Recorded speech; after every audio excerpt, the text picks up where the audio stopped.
Bueno, vamos a por esta infografía. He decidido ampliarla un poquito a través del canal de YouTube, ya que bueno, es un tema bastante complejo y resulta difícil transmitirlo a través de un post de Instagram.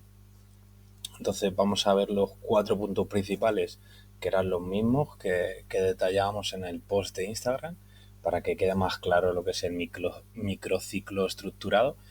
Y si alguien tiene dudas, si está interesado, hay una formación específica que trata de este tema de planificación.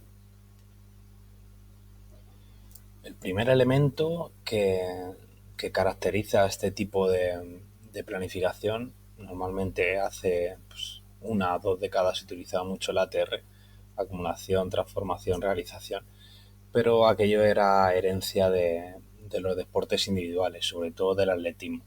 Entonces, al surgir con tanta fuerza el deporte colectivo como nuestro balonmano, baloncesto, fútbol, todo cambia, ¿no? Porque al final el propio rendimiento no depende únicamente de saltar más o correr más rápido, sino que se relaciona con otras muchas cosas, como muestro en ese gráfico. Está esa parte, obviamente, condicional, que es la parte que nosotros denominamos preparación física y de lo que sobre todo trabaja el punto fuerte. Pero luego está todos esos elementos, esos tres que aparecen arriba, como son la estructura coordinativa, la cognitiva, los elementos técnico-tácticos y por supuesto qué ocurre en la mente del jugador o de la jugadora, esa estructura socioafectiva.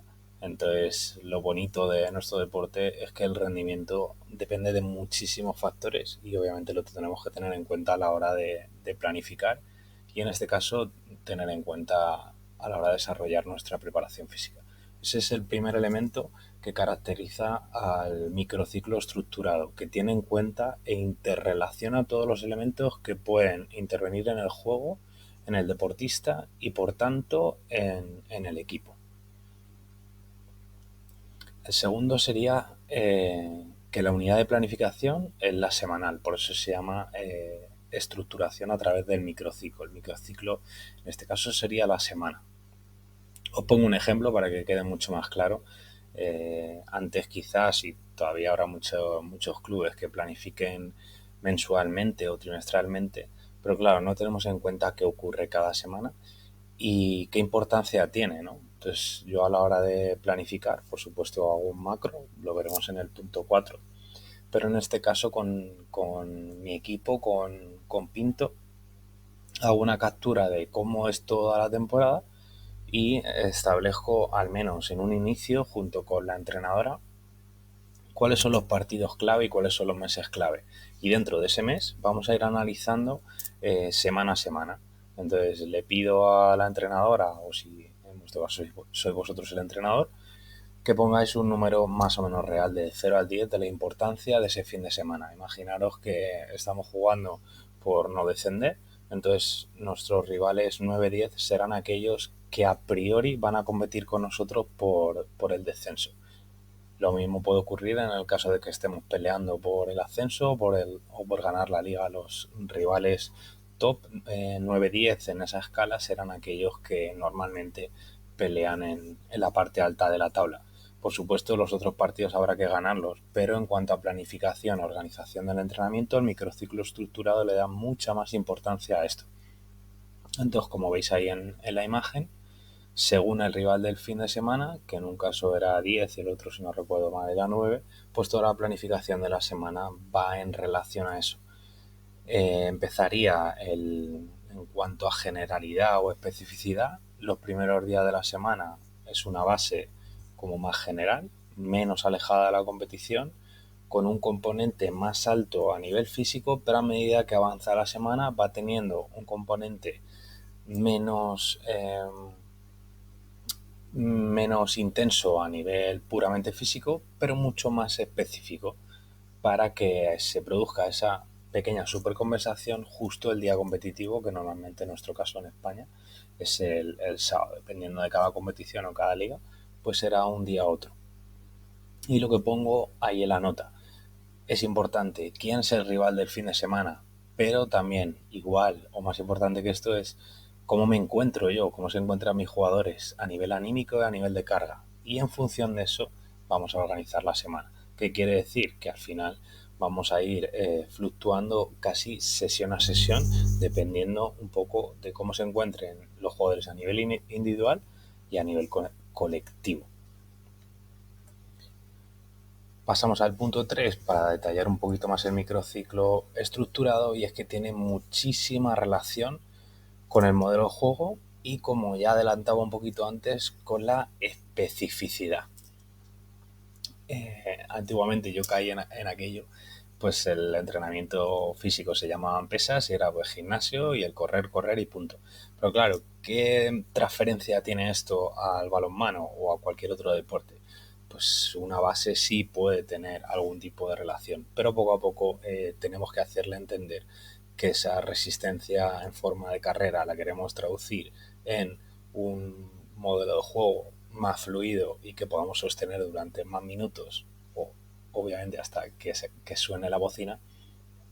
Y al igual en cada manifestación física, es decir, que yo haga un press de banca, por ejemplo, y que eso se transfiera a lanzar más fuerte, o que yo haga una sentadilla y que eso se transfiera a saltar más alto o a cambiar mejor de dirección. Entonces, en el microciclo estructurado se tiene mucho más en cuenta esto y se busca una optimización a la hora de trabajar con elementos cada vez más específicos. Cada tarea a nivel de especificidad tendría como ese índice de arriba hacia abajo, de menos a más específico, pues lo que aparece. General sería lo menos específico y lo competitivo, por supuesto, sería el partido. Entonces, a nivel de veneno o a nivel de carga, pues un partido sería el 10, sería lo más alto, y cualquier tarea que no cumpla esos elementos de especificidad, por ejemplo, que no tenga balón, que no tenga rivales, que no tenga compañeros, pues estaría muy alejado de lo que sería el propio balonmano y por tanto tendría un nivel menos específico y más cerca de que fuese un general o dirigido. Y algo súper importante es cuál es nuestro modelo de juego. Muchas veces empieza la casa por el tejado y nos liamos a hacer series, repeticiones, 2 contra 2, 3 contra 3, pero realmente no sabemos a qué vamos a jugar, es decir, cuál es nuestra potencialidad como colectivo y qué es lo que puedo aprovechar de cada uno de mis jugadores, para que realmente toda la planificación vaya en función de eso. En el caso, por ejemplo, que os explicaba antes de Pinto, pues nosotros no éramos un equipo especialmente grande, ni especialmente fuerte, ni a nivel técnico-táctico por encima del resto. Entonces nuestra baza y nuestro punto para exprimir al máximo era correr. Es decir, como pongo en la tercera línea, nuestro foco estaba en el contraataque y en el repliegue.